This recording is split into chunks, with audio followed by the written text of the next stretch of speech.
Selamat pagi, salam jumpa kembali dengan saya Fedi Pilor, guru asuransi. Saya ingin membuat konten tentang asuransi lansia, ya,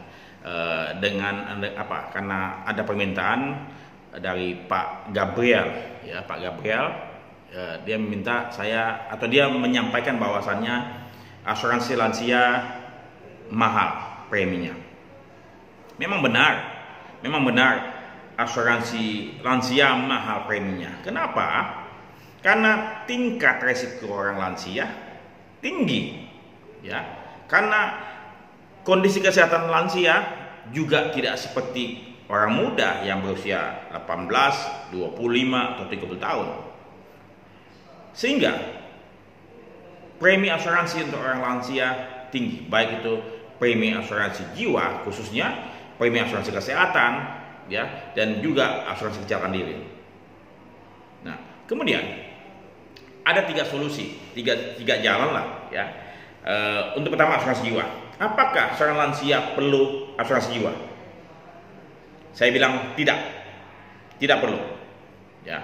Kecuali lansia ini memiliki kemampuan keuangan dan dia ingin memberikan hadiah warisan kepada cucunya, ya, itu boleh. Tapi kalau sepanjang dia sudah tidak punya tanggungan lagi, sesungguhnya dia tidak perlu beli asuransi jiwa lagi. Itu, ya.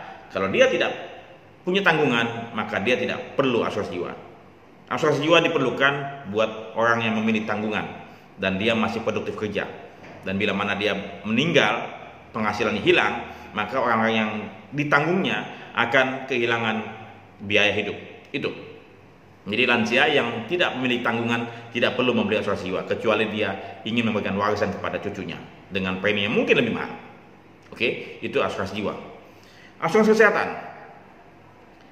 Tentu lansia kondisi kesehatannya menurun, ya, mungkin sering sakit-sakitan. Kenapa? Karena memang onderdil perkakas tubuh manusia yang menua itu, ya, secara alami akan mengalami penurunan juga. Walaupun dia sering olahraga ataupun menjaga makanan, memang itu lebih baik, ya. Tetapi tetap saja mobil tua, ya, pasti agak ringkih. Begitupun juga dengan orang tua atau lansia.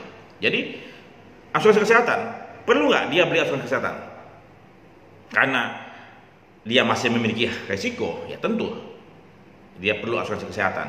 Ada beberapa pilihan, ya, 3 pilihan setidaknya. Pertama adalah pilihan yang paling banyak ambil oleh lansia karena dia punya premi pun juga tidak mahal, ya, adalah BPJS Kesehatan. BPJS Kesehatan adalah solusi yang pertama buat orang lansia.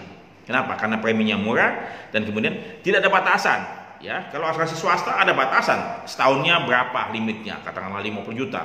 Kalau asuransi lansia di BPJS Kesehatan tidak ada batasan, untuk limit-limit tertentu tidak ada batasannya. Jadi BPJS Kesehatan itu perlu untuk diambil oleh lansia, ya. Tapi memang betul bahwasannya pelayanan BPJS Kesehatan dibandingkan asuransi swasta, pasti asuransi swasta lebih cepat, lebih praktis, ya. Tapi ini pilihan. Kalau Anda punya uang untuk beli asuransi kesehatan komersial, ya silakan, tapi pasti lebih mahal, ya. Jadi pertama adalah pilihan BPJS Kesehatan. Yang kedua, tadi asuransi kesehatan komersial yang preminya lebih mahal dan pasti ada limit-limitnya per tahun yang berapa, untuk penyakit ini berapa, dan akan ada exclusion yang Anda mesti pahami. Beberapa penyakit akan dikecualikan, khususnya buat penyakit yang Anda sudah miliki. Itu untuk asuransi kesehatan komersial, pilihan kedua. Yang pilihan ketiga, Anda bisa menyiapkan dana mandiri, ya, dana mandiri. Maksudnya apa? Anda punya uang sendiri. Jadi Anda tidak pakai BPJS Kesehatan ataupun Anda tidak beli asuransi komersial, Anda pakai dana mandiri. Anda punya uang simpanan yang Anda mungkin perlu pakai itu untuk pengobatan Anda. Oleh sebab itu memang bagaimanapun juga Anda sebagai orang tua, Anda harus menjaga kesehatan Anda dengan baik. Jaga makanan, istirahat yang cukup, pikiran yang baik, ya. Kemudian olahraga. Itu yang Anda mesti lakukan, memelihara kesehatan di masa lansia. Ya, jadi ada 3 pilihan BPJS Kesehatan. Yang pertama, yang kedua adalah asuransi komersial, yang ketiga adalah dana mandiri. Nah, menurut saya solusi yang terbaik, ya, kalau misalnya Anda tidak punya dana yang cukup untuk beli asuransi kesehatan komersial, ya Anda ikuti BPJS Kesehatan, ya, sambil Anda punya dana kesehatan mandiri yang Anda standby bila mana Anda perlu dirawat dengan cepat, ditangani dengan cepat, Anda pakai dana kesehatan mandiri. Tapi kalau kata misalnya Anda siap antri, siap sabar untuk ikuti tahapan-tahapannya, ya sudah, Anda ikuti pakai BPJS Kesehatan saja, BPJS Kesehatan saja tanpa dana mandiri. Itu pilihan semuanya di tangan Anda ya. Dan kemudian kalau saya beli asuransi kesehatan komersial sejak muda, apakah baik? Dalam video saya sebelumnya, tidak ada jaminan kita beli asuransi kesehatan atau asuransi apapun ya, itu akan diperpanjang seumur hidup kita. Tidak ada jaminan. Bila mana Anda sakit-sakitan, perusahaan asuransi apa? Akan membatalkan polis Anda, atau dengan halus dia akan menaikkan premi Anda mungkin 2-3 kali atau sampai 5 kali lipat. Agar apa? Anda tidak memperpanjang.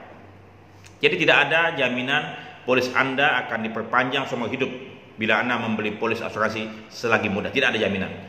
Asuransi adalah kontrak yang bisa dibatalkan oleh kedua belah pihak, baik Anda sebagai tertanggung maupun penanggung. Perusahaan asuransi adalah perusahaan bisnis yang ingin mendapatkan keuntungan. Ingat itu, perusahaan asuransi bukanlah lembaga sosial. Beda dengan BPJS Kesehatan atau yang dikelola pemerintah, itu beda ya. Jadi Anda belilah asuransi sesuai dengan kebutuhan Anda pada saat Anda butuh, bukan pada saat Anda muda ya. Jadi kalau Anda muda, mungkin Anda sudah di cover di perusahaan ataupun di tempat lain, Anda tidak perlu beli sendiri ya. Ketiga, asuransi kecelakaan diri. Perlu nggak asuransi kecelakaan diri? Saya pikir perlu, tapi kemudian kembali lagi, kalau tidak tanggungan, ya tidak perlu. Ya, itu hanya untuk sebagai uang warisan buat anak atau cucu Anda. Jadi memang asuransi lansia preminya lebih mahal dibandingkan asuransi saat muda. Jadi, tapi Anda tidak perlu beli asuransi selagi Anda muda, bila mana sudah ada jaminan di perusahaan Anda. Demikian saya Fedi Pilor, guru asuransi, dan semoga bermanfaat. Sampai jumpa.